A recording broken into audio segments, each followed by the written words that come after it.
In this video we'll dive into 3 examples where the first one will focus on the minimum requirement mentioned in 2.6.3 and the other 2 will be general to meet the subdomain 2.6.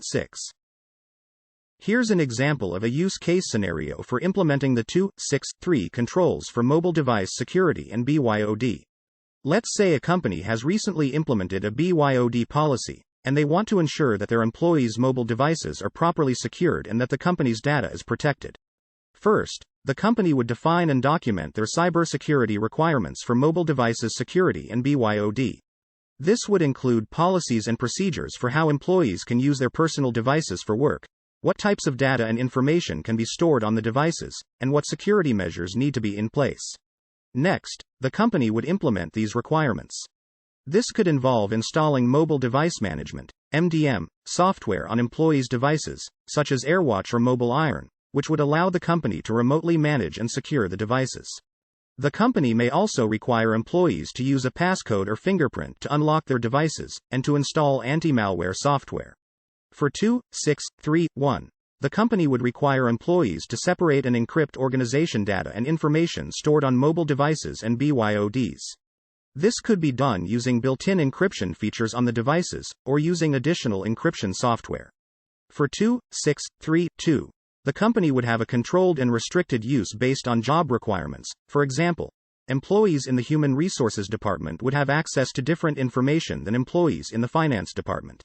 For 2.6.3.3, the company would have a secure wiping of organizations' data and information stored on mobile devices and BYOD in cases of device loss, theft, or after termination, separation from the organization. This could be done by using remote wipe features built into the MDM software, or by requiring employees to delete the company's data from their devices before leaving the company.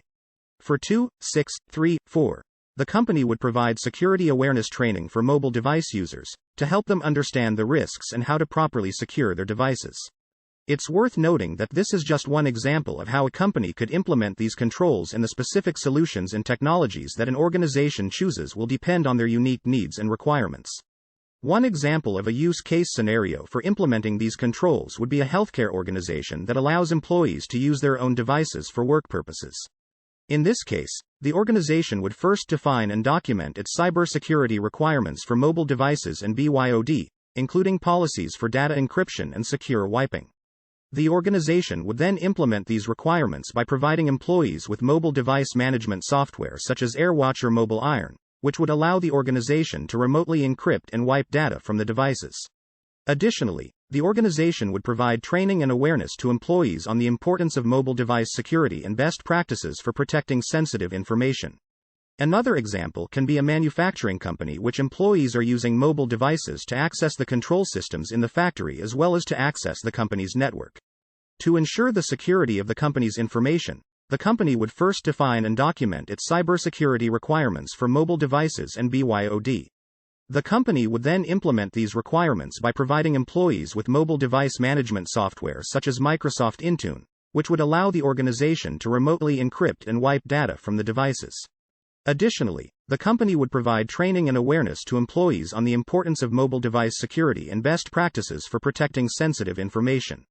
The company also would have to make sure that the mobile devices are compliant with the company's security standards and should be able to be monitored and managed by the security team. In order to fulfill the requirements of subdomain 2-6, an organization will need to have a number of different documents in place.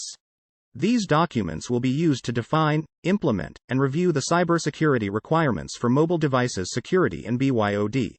Some examples of documents that might be needed include Mobile Device Security Policy. This policy will outline the overall expectations for mobile device security within the organization, including the types of devices that are allowed, the security controls that must be implemented, and the procedures for responding to security incidents. Mobile Device Security Standards. These standards will provide detailed guidance on how to implement the security controls outlined in the Mobile Device Security Policy. They will typically include information on things like encryption, password requirements, and remote wipe capabilities. Mobile Device Security Procedures. Procedures will provide step-by-step instructions for how to implement the security controls outlined in the Mobile Device Security Standards. They will typically include information on how to set up encryption, how to configure remote wipe capabilities, and how to respond to security incidents. Mobile Device Security Training. Training materials will be used to educate employees about the organization's mobile device security policy, standards, and procedures. This may include online training modules, videos, and user guides. Mobile Device Security Review Plan. The review plan will outline the process for reviewing and evaluating the organization's mobile device security controls on a regular basis. This may include information on how often reviews will be conducted, who will be responsible for conducting the reviews, and what types of data will be collected and analyzed during the review process. Additionally, it's worth noting that compliance to ECC standard, the organization should have the capability to track and record all the activities with mobile devices and BYODs.